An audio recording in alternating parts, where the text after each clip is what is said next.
Okay, so thank you, everyone. We'll get started now. Just we're conscious of everyone's time. Please note that your cameras and your microphones have been switched off as this webinar is being recorded, but the chat function is enabled. And if you have any questions throughout the webinar, please feel free to use the chat function.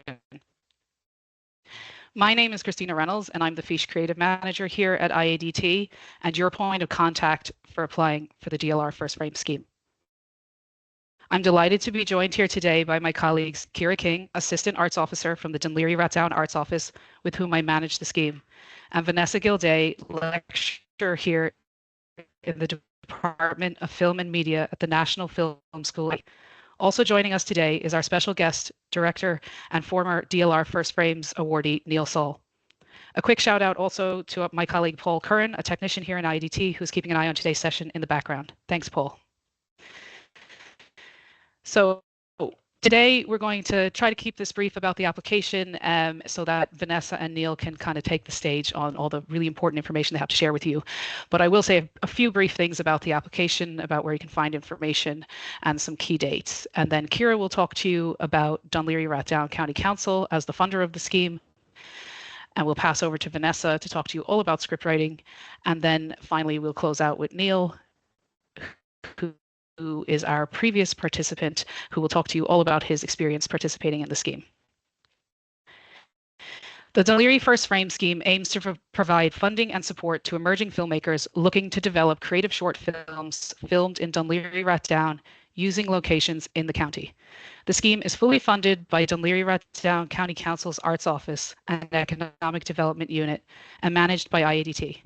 DLR Arts Office and IADT have been running the scheme together since 2017. This year, there are 2 awards available, valued at €13,500 each. That's VAT inclusive. You'll see up on the screen the link to the main webpage of the scheme. Hopefully you joined us here today for the webinar, you followed a link from somewhere, and hopefully there was equally a link to the main webpage of the scheme. On that page, which is hosted on the IADT website, you will find links to the following. You'll find a link to the online application portal. You'll find a link to the briefing document, which will give you lots of guidelines about the application. And you will find a link to the FAQ, Frequently Asked Questions document. All this documentation is on the website for you to read in your own time to brief yourself in conjunction with making your application as you prepare to apply for the scheme. If at any point in the process you have queries or concerns that arise, please contact me at dlrfirstframes@iadt.ie. But most importantly, please keep to mind that the deadline is Monday, the 21st of July, 2025 at 12 noon. So the portal online will close at that time and you will no longer be able to submit after that time. So bear that in mind. The online form, as mentioned, is linked on the main webpage of the scheme. When you click on the link, you'll be sent to a platform called FormStack, which is the online application form. You will be required at that time to submit the following information: the film title and genre, the logline, a short summary, the proposed locations that you plan to film in the Dún Laoghaire-Rathdown County, the estimated film duration, your contact details, the production details, and most importantly, your script, which you can upload and attach to the online application form in your submission. Please note, though, we want these unauthored, so no identifying logos, names, emails, or phone numbers should be on the script. Text only and a maximum of 12 pages. The last thing I want to say, apart from the main closing date, which you should all get your applications in by on the 21st of July, if you are planning to submit to the scheme, it's good to bear in mind that should you be successful in progressing through the stages, there are other dates that you need to meet and be able to commit to. For instance, if you're shortlisted, and we would hope to shortlist anywhere between 8 and 10 applicants, depending on the number of applications made, you will be requested to provide additional information by the 19th of September in advance of an interview date, which will fall on the 15th, 16th, or 17th of October. That will be an online interview, and you must attend if you want your application to continue along in the selection process. If you are one of the potentially selected awarded films, you will then need to commit to the following. You'll need to be in a position to sign your contract by the end of November 2025. You'll need to submit an invoice for your first payment by mid-December 2025, and you'll need to deliver your completed film by the end of September 2026, with a view to screening in DLR in the October or November of 2026. So just to sum that up, it's early days yet, and we're at stage 1, and you're all excited about submitting your applications. But bear in mind, should you be successful, you will need to have a completed film by the end of September 2026. That's all I'm going to say for today, and I'm going to pass over to Kira. Again, if you have any queries about applying, creeping up along the way, contact me at dlrfirstframes@iadt.ie. Thank you. Thanks, Christina. My name's Kira King, and I'm an Assistant Arts Officer in Dún Laoghaire, Rathdown County Council. And along with our Economic Development Unit, we fund this scheme, and we've been doing it for a number of years and working very closely with the National Film School in IADT, who manage the scheme and also provide a lot of invaluable support and mentoring and access to equipment. It's been really successful. Neil is going to talk more about that, but we've had a lot of the previous films have screened both nationally and internationally at festivals. So it's really fantastic to see the impact that the scheme has on career development for emerging filmmakers. The funder is a local authority, so we just ask you to be mindful of that when you're applying. We've had a range of different subjects and themes covered, from comedy to a lot darker, so it's really, really broad scheme. Our main role in this really is to support career development for emerging filmmakers, and also to highlight Dún Laoghaire Rathdown as a location for filming. So we'd ask you, when you are putting your application together, to really consider locations. It's a key part of the scheme. Dún Laoghaire Rathdown is a really varied county. A lot of people are very familiar with the sea and the coastline, but there's a lot of urban, there's suburban, and there's a lot of rural and forested locations. So when you go up towards Glencullen, for example, out towards Shankill, there's a lot of different areas. So we really ask applicants to think about the locations and to recce them and to really consider them when you're applying for it. So that's all I'm going to say. I'm going to pass over to Vanessa, who's going to get into much more detail about the application process and script writing. Thanks for that, Christina. Yeah, so let me please, thank you very much, Kira. I'd like to introduce my esteemed colleague, Vanessa Gilday, who is an award-winning producer, writer, and director in her own right, and lecturer here at the National Film School in IADT. And we are delighted to have Vanessa here to kind of share some script writing tips with you today. So thank you very much. And over to you, Vanessa. Thanks, Christina, and thanks, Kira. Welcome everyone, and it's great to see such a large amount of people here and such an interest in the scheme. I think it's a really, really important scheme. I think it bridges a lot of gaps in funding, in film funding in the industry, and it's a great scheme, and we see incredible films coming out of it every year. So look, for some people attending, what I'm about to present may be, you know, a little basic for some people, but as it is a scheme for emerging filmmakers, it could be people's first funded short. It may not be, but it could be. I also know in the emerging space, we have filmmakers that maybe are experienced in other areas of film or television, but perhaps not in script writing. So to those of you who, you know script writing quite well, or screenwriting, and to those of you who studied it, this is just kind of, what we see as the kind of scripts that come to us, the ones that are successful and being shortlisted by readers. These are some of the kind of main tips. And again, these are just guidelines. We want your unique creativity. We want you to come to us with your writing voice, your filmmaking voice. So again, these are very general and broad guidelines, nothing to stick by. If you have the next kind of genre bending piece or has, you know, experimental elements into it, please, it's not that this is exactly what every script should do, but here are some of the successful tips. Yeah, like storytelling. So we find within this budget level, keeping it simple is to your advantage, obviously enough.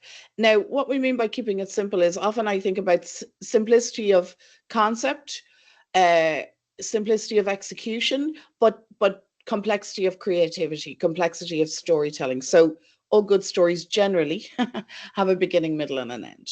Even when we tell stories orally, that's the art of storytelling. I have a lovely still there from Niamh O'Connor, graduate of the Masters in Screenwriting at IGT, and director Sinead O'Connor, also a graduate of the NFS, with their short film, The Invitation there. Oh, can you move on to the next one, Christina?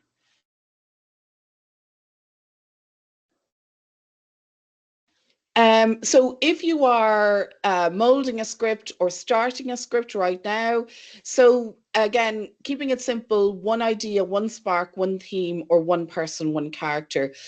When we tend to write our first scripts, they can often be a little derivative and cliched, not always, but what is it you and your team want to say with your own unique voice? Workshop your ideas. So that means bouncing them off other people, writers, other emerging filmmakers, other non-writers.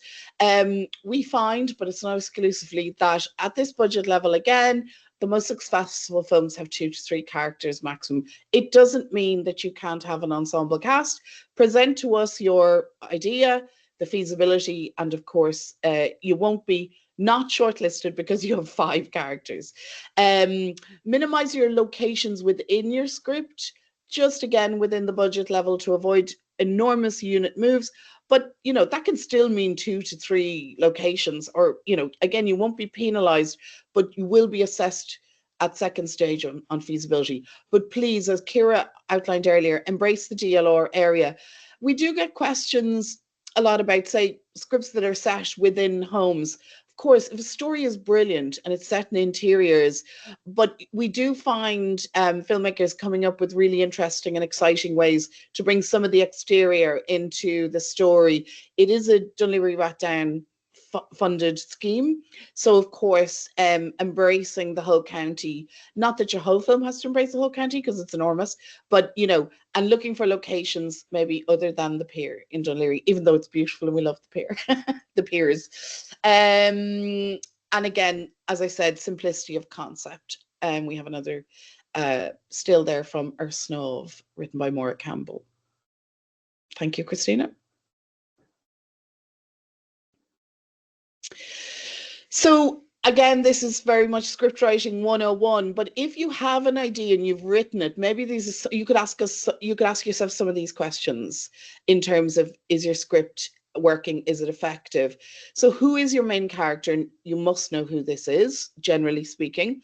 Show us the normal life of the character and what is it that they want or need. How is their normal life interrupted?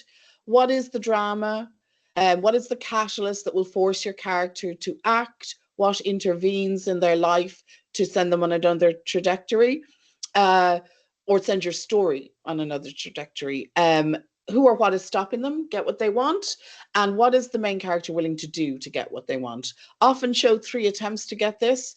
Some of the most successful short films and Irish short films will often show a character trying 3 times, even in small ways, to get to what they want.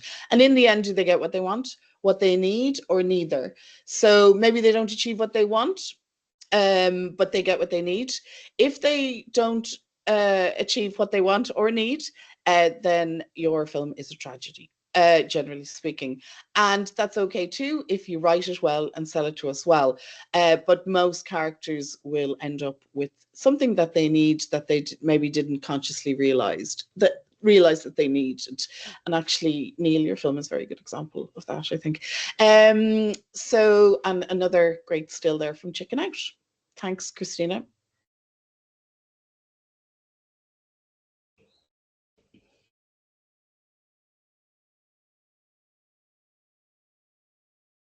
Just waiting for the slide to move on. Sorry, it's showing on my end. Oh, no problem. So just some general tips. And again, please bear with me, as these are maybe for people who've written scripts to go back and revise with these tips in mind. I know those of you that are already screenwriters, this will be, second nature to you. But showing us and don't telling us. I always use, the examples of arguments in films. Either we hear the argument and often don't see it, so it could be the POV of the child upstairs listening, or we hear it and don't see it. So it's actually the video, the in-vision POV of the child upstairs, and we hear the shouting, or we see the argument, if you get what I'm saying. So showing us what's going on, showing us what does grief look like, what does memory look like, what does the internal life of a character look like, and how can you cinematically realize that. Often something that's attributed more to feature films, but also introducing your main character in a memorable way. It could be as simple as color of costume, or they're doing something interesting, but unless you want to deceive us, it should be very clear within the first half a page or so who your main character is, generally speaking, in fiction filmmaking. Don't write anything in your script that we can't see or hear. So don't write Michael is confused or Michael is sad. Show us what Michael is doing to show us how he is confused, show us how he is sad. Don't write camera directions or transitions in your script. Generally speaking, that's an industry no-no. Don't describe a character's traits. You can include character biogs if you want separately, but writing in the first page that Mary is shy and introverted, you need to show us her being shy. You need to show us her what the realization cinematically looks of her being introverted. Shows the character in action. So if your character is untrustworthy or mean, show them being mean. Or if they are kind, show them doing an action of kindness. For example, this is kind of a little cliched, but it could be somebody taking money from the cup of a homeless person or putting money in the cup of a homeless person. You will establish who your character is in about 10 seconds of film with that very cliched example, but you as writers will come up with much better examples. Don't write what's going on inside a character's mind, show us. So I've kind of referenced that already. Michael is sad, show us, these are cliched ideas, but show us Michael looking through old photographs, or the usual trope for grief is smelling the person who's gone their clothes. Show us them grieving, show us them being sad or happy, whatever is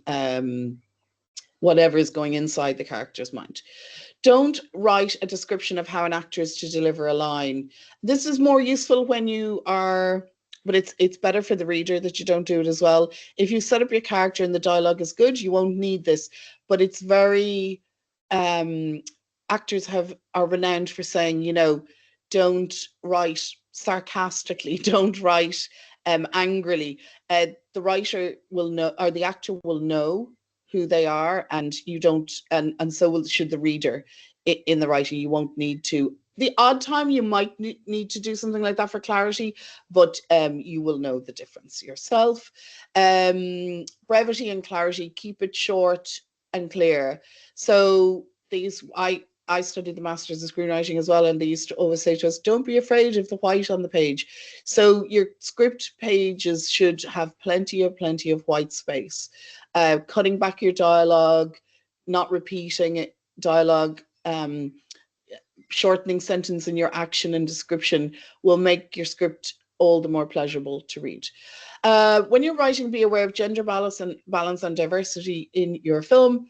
Some of you may know this, but there was research done into Hollywood and worldwide screenwriting, and If as writers we don't write, there is a pub scene and 50% of the people are women, then you won't get that gender balance. Or if you have a solicitor as a small part, you can write a woman solicitor, or a guard, or a paramedic, or if you don't write that in, it will generally always be cast as a man. But also thinking about the two male robbers with sawn-off shotguns going in to rob the post office. Again, what would happen if you flipped things around? I always use the example of, what if they were two 90-year-old trans women robbing the bank, or two 90-year-old a lesbian couple, or whatever, but just turning the tropes on their head. And is that of value or interest to you in your screenwriting? Thank you, Christina. I'm kind of flying through this a little bit because I'm conscious that it is very much screenwriting 101, but hopefully for some people there might be some useful tips in here. So these are the things to ask yourself. If you're sitting on a script right now and you're thinking you're going to apply for the July deadline, first of all, please do. Second of all, you have loads of time for that essential edit or rewrite. So ask yourself, can you identify in your script the themes and the emotional heart? So what are the general themes that you're dealing with, theme or themes, in your film? And is there an emotional heart? Even if your film is a slapstick comedy, even if it's horror, is there an emotional heart to your film, and is it easily identifiable? Is your script boring? I mean, I can't believe I even wrote this question, because who are we to judge that our script is boring? But I suppose looking at it, getting somebody else to look at it, getting a writer, a non-writer, a filmmaker, a non-filmmaker to read it, and asking if anything is confusing, or did they, how they enjoyed it, or did the story bring them along? Can you describe your script story in one clear sentence? I used to hate this in college, this question. We were always forced to do this. But actually, when you are forced to do it, it does help you realize whether you understand the story you're telling or not. And it's not like the elevator pitch. Those kind of things rarely happen. But I think that it is more, this is the story of a young girl making her first communion all by herself, or, whatever the script or the story is for you. And again, looking at it, is it cliched? So just looking to see where you may have followed filmmaking or genre tropes, and some of them will be useful to you, particularly if you're writing a genre piece like horror. Looking at them and seeing if you can put them on their head, or you can bring us something new and fresh to a genre. And what is new, urgent, or important about your film? It can be an old story. We had our Snov, which is set in a kind of a timeless world. But in terms of thematically, or character-wise, or story-based, narrative-based, what is new, urgent, or important? So asking yourself that question. And what does it say to the world? What does it leave the world with? And what is it you as a filmmaker or screenwriter want to say to the world? Is it visual?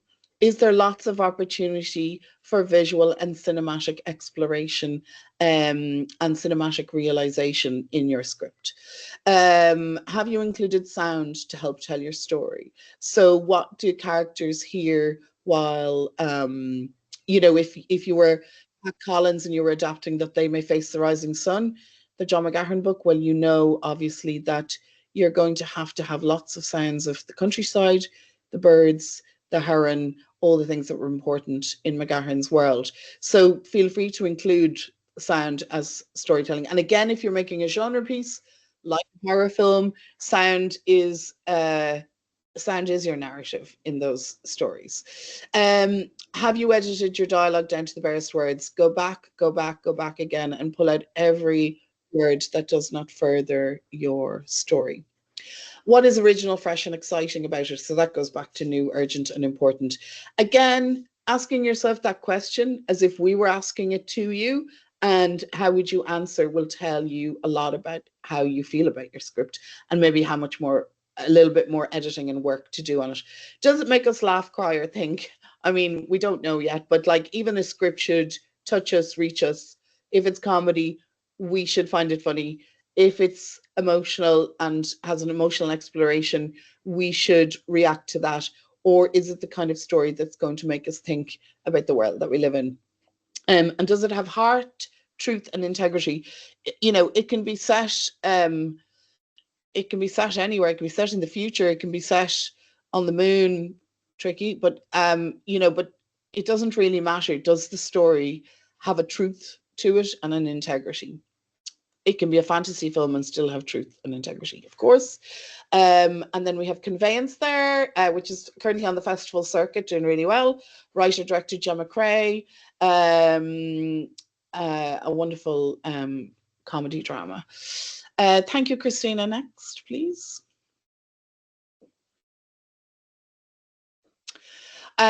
Yeah, so there's a wonderful a still from the incredible film Simon, director writer Peter McCarthy, and writer Mo Dunford as well, starring Aaron starred in that, didn't he? Yeah, it's an amazing film about the topic of mental health and caring for somebody with mental health struggles. An incredible cinematic story. Anyway, the white dresses here, not because I did make it, but not that, you know, to say, oh, this is what you should be emulating, but just it's there as a sample of something that has one very simple, clear idea. The budget for it was roughly around the same as the scheme. It's a bit shorter than the duration in this scheme, but you know, just in 3 minutes or in small amounts of time, you can still tell epic stories with larger themes. And there's a link there to it. I only put it up because it's easy for me to get permission from myself to share it. Christina, thank you.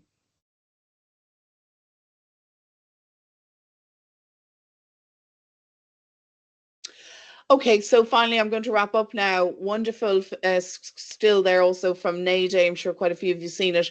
Writer, director Derek Ugachukwu, who's also a graduate of the Masters of Screenwriting. This is not a scheme for NFS graduates, but a lot of them do apply because a lot are very conscious and aware of Dún Laoghaire-Rathdown County Council, and you know, but we just, you know, a lot of the writers do come sometimes from, but it's open to absolutely everyone, and many of the films are not by graduates of the NFS.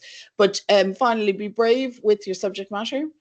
Give comedy a go. I'm not saying everybody has to, but if you have a comic voice, a comic leaning, I think the world needs more comedies. Please, comedy writers of the future, come forward. We need you. Pick an idea and imagine you're telling the story to your friends. So if you are starting to write now, it's absolutely doable. You could write your script before the deadline, of course, many times over. But if you're looking for that beginning, middle, and end, you'll often find it based in the oral storytelling. So even if you don't want to tell it to your friends, you know, using the voice record, the voice memo app on your phone, even to record yourself relaying the story. If you're trying to find a structure for, if you have an idea, you're trying to find a structure, or, you know, using a step outline as well, where you go step 1 of the film, step 2, step 3, every scene until the end. That's another way. Depends if you're the kind of person who loves to take pen to paper, or you're the kind of person who works well off voice notes. There's always a way of finding your structure. So yeah, and that step outline is mapping out the idea, map the action, what happens in points 1 to 10 or 1 to 12 or whatever on your on a page on a computer. Get it all on paper and then rewrite, edit, ask someone to read it. Don't tell them anything about the story, of course, and get their feedback. And that way you'll find out if something's missing, they didn't understand something, or they didn't get the comedy, then you know you may need to tweak. And have fun writing. Fail or succeed, try again. I think I'm badly paraphrasing Beckett there.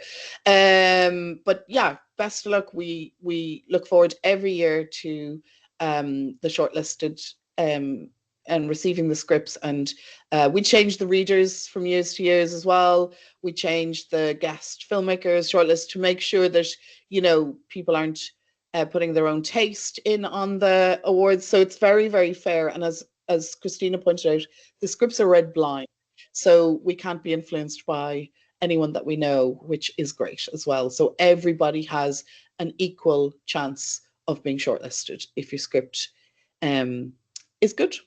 Thanks. That's great. Thanks, Vanessa. I'm sure you've given everyone lots to think about today as they go forward in preparing their application. So that's really valuable. Thank you. So we'll move on now to our last guest of the day, who is writer-director Neil Saul, who was a recipient of the DLR First Frame Scheme Award in the 23-24 round for his film Departure Time. You can see a little snippet up there on the screen. After 15 years as a multi-award winning creative at several of Ireland's top advertising agencies, Neil wrote and directed his debut short film, The Task. Since then, Neil's feature film script, American Odyssey, became a semi-finalist in the prestigious Nickel Fellowship competition. And in 2024, he wrote and directed his second short film, Departure Time. He's currently developing a TV crime series for a major European studio and in talks to produce his feature film debut. We are really delighted that Neil is here today to give you valuable insight into what it was like for him to receive this award and participate in the scheme. So thank you, Neil. Hi, everyone. Thanks so much for that, Christina. So I'm Neil Saul. I wrote and directed Departure Time through the scheme, the First Frame scheme last year. And I just want to start by saying thank you so much to Ciara, Christina, and Vanessa for the opportunity to come here and talk with you all today. It's really an exciting time, and I'm really excited to see what you all come up with. Just to follow on from what Vanessa was saying, with story, you know, everything is about a beginning, a middle, and an end. And this talk that I'm going to give you now is no different. So the beginning, I'm going to talk a little bit about story, and the middle, I'm going to talk about our experience in the process. And the end is I'm going to talk about our learnings from what happened. So in terms of the story, there's not a huge amount that I can tell you that you're not going to either take from Vanessa's brilliant insights or from YouTube videos in terms of what you can do. But the only things I would say is, just to add on a tiny bit to what Vanessa said, is one major thing that I've noticed myself in reading and writing different scripts over the years is give your character a goal. They should always have a goal. It'll always help with them in terms of giving them some kind of purpose. Whether or not they achieve that goal is irrelevant, but they have to have a goal. Otherwise, they'll just be wandering through life. The other thing I would say is, in terms of short films, your best bet is to have setups and payoffs throughout the script. And a great example of that, now I'm not saying you need to go into the realms of comedy, but a great example of that is Shaun of the Dead. They do payoffs and setups brilliantly. And what that does for the audience is it really rewards watching. And especially in a short film, when you've got like kind of 10 or 12 minutes to fill, it's just doing those like nice little callbacks that people will really kind of respond to. And finally, the last thing I'm going to say, and I'm not giving any new knowledge here because this is actually a quote from Aristotle, but the one thing I would say is that he said endings should feel unexpected but inevitable. And that's a really, really good kind of mantra to have at the back of your head when you're writing whatever you're writing. So I'm going to move on to the middle part of our story. So our experience with the scheme. The scheme was absolutely brilliant. We struggled for a long time, myself and my two producers, who are far better than I am at everything they do. And we struggled for a long time to find somewhere that we could that would believe in us and back us. And Dún Laoghaire First Frames, they were amazing. They showed bravery, and they took on a subject matter which was really quite edgy and quite, I think it scared off a lot of other readers. So I'll give you a little bit of background about our short film. Our short film was a short comedy, a dark comedy about suicide, which, as you can imagine, is slightly dangerous territory. But the thing was, it was an uplifting story. It was about, it started from the idea of, what if somebody went to take their own life, and when they arrived there, they found that there was another person there already ahead of them. And it was about they get into an argument about who was there first, and as a result, they start talking, and that's how they kind of make friends, and they actually begin kind of the process of healing. And so when we came to them to Dún Laoghaire, they really liked it, but they were obviously a little bit worried about, you know, first of all, they were worried about subject matter, but second of all, they were worried about, you know, the locations, because we had 2 guys sitting on a bridge. But they were incredibly brave, because they said to us, and I think Vanessa alluded to it in her speech there, was we came to them and we explained to them, we kind of recce'd the locations beforehand. So we found these amazing locations throughout Dún Laoghaire. And we went and we basically presented our case to them and said, this is how we're going to do it. And it was through camera trickery. And they said, yeah, they said, we're going to go ahead with it. And they trusted in us, and they trusted in that we knew what we were doing.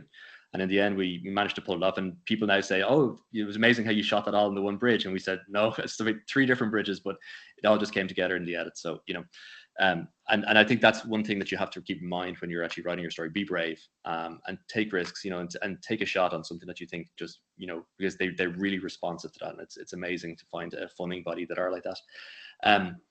So we also, just in terms of what we did, we approached actors we liked, and they were happy to do it. And I think if you guys are looking, if whoever's are lucky enough to get this funding, you should do the same thing. We managed to get Peter McGann, who's you might know from Instagram, and he was also recently in that show with Paddy Considine. And we also managed to get Dermot Murphy, who he was in Bohemian Rhapsody, and they were both really eager to be part of the process. And it was brilliant to have them on board, because they brought a level of professionalism which just was second to none. Dún Laoghaire Rathdown County Council were absolutely brilliant in terms of locations. Everywhere we needed to shoot, they helped us out in terms of like getting permits and everything like that, and making sure that it was all kind of smoothed out with everybody. The other thing I would say is, just for all the teams that are out there, surround yourself with really good people, and then just let them go and do what they're really good at. That's really important. You know, we were lucky enough that I'd worked before with my DOP, so we had him on board. But then I had people that I'd worked with in advertising, and I asked them would they kind of participate, and they were more than happy to do it. Especially with the sound studio, they were brilliant. The one thing I will also say is, I know a lot of people are going to try and get, you know, favors from friends and stuff, but also pay people for their work, because it's really important. It's really important that everybody gets paid. And finally, I just want to say just about our experience was this Dún Laoghaire Rathdown First Frames. It really fills a gap. So there's kind of, you have on this side, you have your short films from you know, student films, and then you have the slightly larger budgets, you know, which are about, you know, 50,000, which is kind of, you're moving on to features. And in the middle, there's just this kind of empty space where, you know, you need that extra step. And Dún Laoghaire Rathdown, the First Frames, was absolutely brilliant for that. And it just fills that. I think it's a huge space that needs to be filled in Irish cinema, and it gives you that step to go up from, say, student films or self-finance films up to that next level. And so, just to finish out, I'm going to go to the end now of our story, and this is the learnings that I kind of took from the experience. The first thing I would say is, be smart with the funding, because it goes fast. It goes really fast. So you have to be really smart with it. And to that end, what I would do is limit your cast, as Vanessa said, just because the more cast you have, the more logistics you have, the more, you know, just more moving parts you have effectively. In terms of locations, like Dún Laoghaire Rathdown is an enormous area, and you will find stunning locations all throughout it. And I would say, if you can, focus on 1, 2, 3 very, very, you know, visually stunning locations, and then stick to those, because what you don't want to be doing is decamping your crew all the time and moving to different places all around the place, because what you'll do is you'll just end up spending your entire budget on transport, which is just a nightmare. I would say, for myself, don't shoehorn a social issue in, because it will feel inauthentic, but you do have to consider where your film sits in the wider context of society. I think if you try to put in a social issue that you think is like, oh, like, I'm just going to add this in because maybe it'll get made, I don't think that's how it. I don't think that will resonate with readers. I think what you have to do is you have to just figure out where that your particular script and your voice and what you want to do, where that fits in the wider society and what that says about society in general. In terms of actors, this is just my own opinion, but I would say hire professional actors. Unless you absolutely have to street cast, I would hire professional actors, because they take so much of the pressure away from you on the day. Because so in our script we had about, I think it was 12 pages, and it was all dialogue. And I would say to the two actors, let's go to scene 5, and go halfway through it. And they were just on it like that. And it was amazing. It was such a time-saving experience, because if you're working with non-professional actors, it is going to take up your time as you're shooting, and that is the one thing you're going to be very limited on, is time and money. Time and money, same as all films, even up to the biggest films in the world. But you're going to be limited on time and money, and you want to get the most from it as possible. And the last thing I want to say is just be really brave with your story. We took a long shot, and it was amazing. Dún Laoghaire Rathdown, they kind of backed us, and it was phenomenal. We were so happy that they were involved, and that they were willing to take our story and make something that was, a little bit risky, but ultimately very rewarding. So that's it. Thanks so much.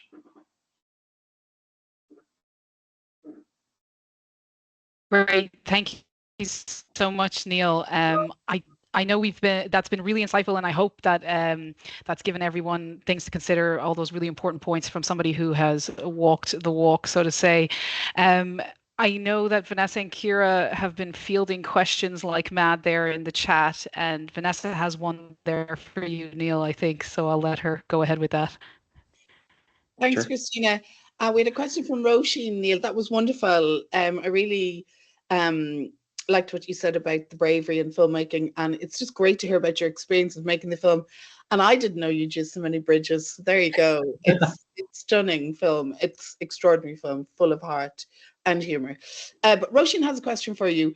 Where might we see your film, Neil?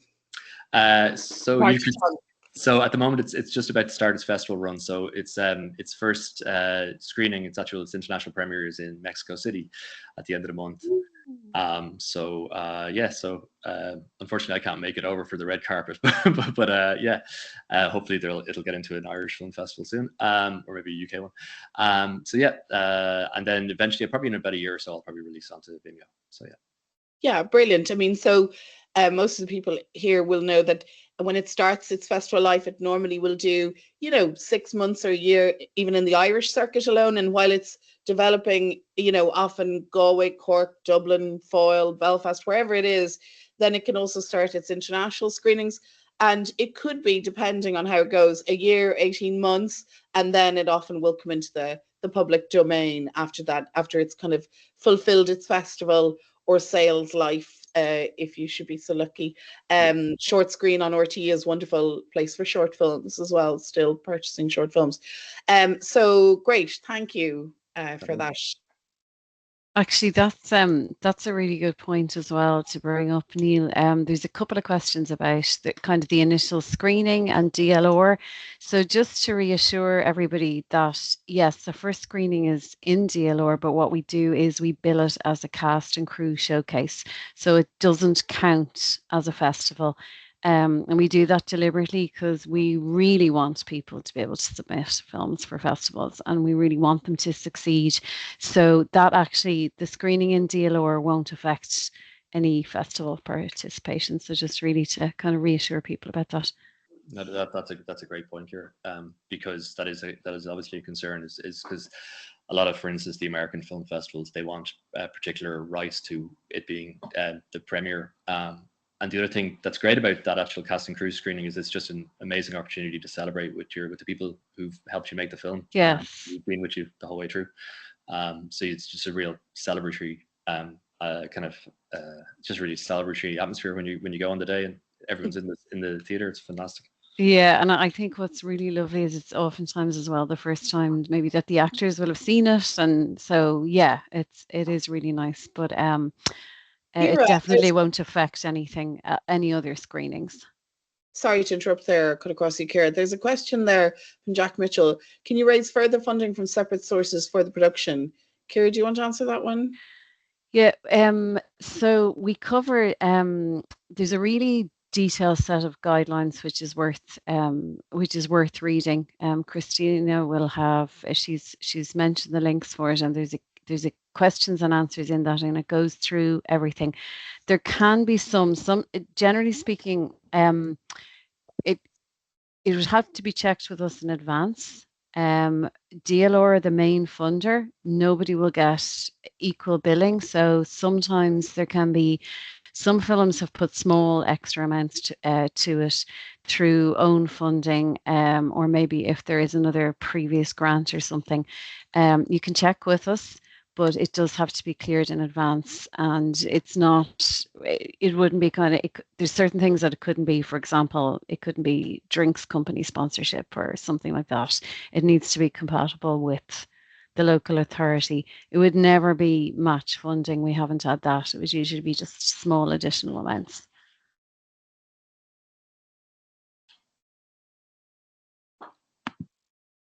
I think there's another question there. I don't know if you want to chime in on it, Ciara, but it's that question about an applicant submitting multiple projects. So again, I think we kind of cover this. You can submit different projects, but I guess it's just to be aware of the commitment involved in doing so, should they be successful, and your ability to see them through. So it's just bearing that in mind. I don't know if you want to add to that, Ciara. Yeah, we've never had an occasion where somebody has been working on two of them. I think it'd be correct in that, wouldn't it, Vanessa? I think generally that would never happen. No, and I think generally speaking, we attaching yourself to several projects as a director. Yeah, but usually I think it's I suppose we'd advocate for probably concentrating on really putting all your resources into an application and making it the best possible one. Yeah, and I think Neil raised a really good point about not just tacking things in for the sake of it. I think that kind of integrity of storytelling really comes through. And we have, we've professionals involved in the selection process who will really pick up on things like that. So absolutely, that kind of genuine storytelling always comes through. We've found that over the last few years.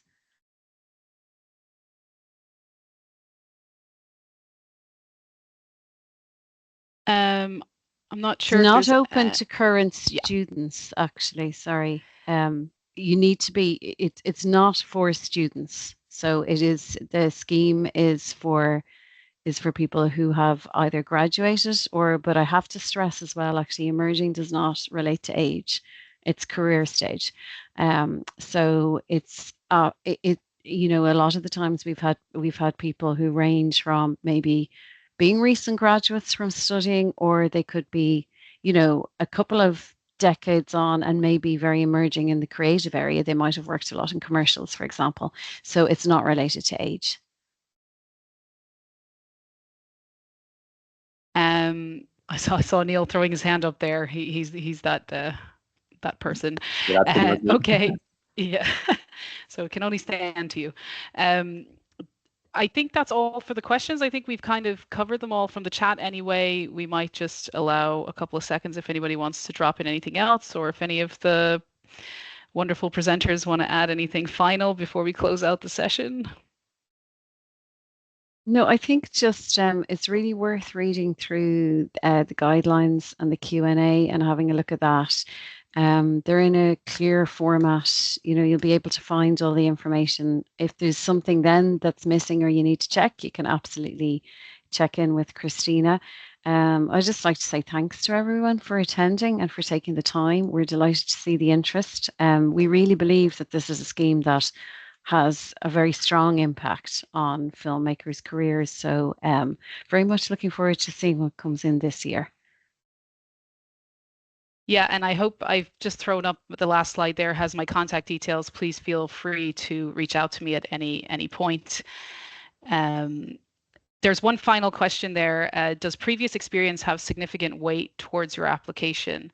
So I might let we have very strict selection criteria. They're in the brief. The weighting is in the brief, and everything will be marked on that. So the key thing is really around for stage one, the creativity and quality of the script and the proposal, that's 75%, and locations are 25%. And then on stage two, for the shortlisted ones, again, the creativity and quality of the script is 50. DLR locations are 25% and the track record is 25%. So you'll see from that really the story and the script are so important, and it is for emerging. So again, just remember that, and we are there to support and encourage that. And okay, so I'm going to close it up. I see there is another question there. We hope to have the recording available after this. Hopefully, if you've registered, you'll get a recording to view afterwards. Fingers crossed, all the tech plays its part. So on that note, I just want to thank everybody for joining us today, especially to all our panelists, Kira, Vanessa, and Neil, and also to Paul in the background there. Much appreciated. We're delighted that everyone has joined us today in interest in participating in the scheme, and we really look forward to receiving your applications. Best of luck to everyone who applies, and thank you for your interest. Bye for now. Bye.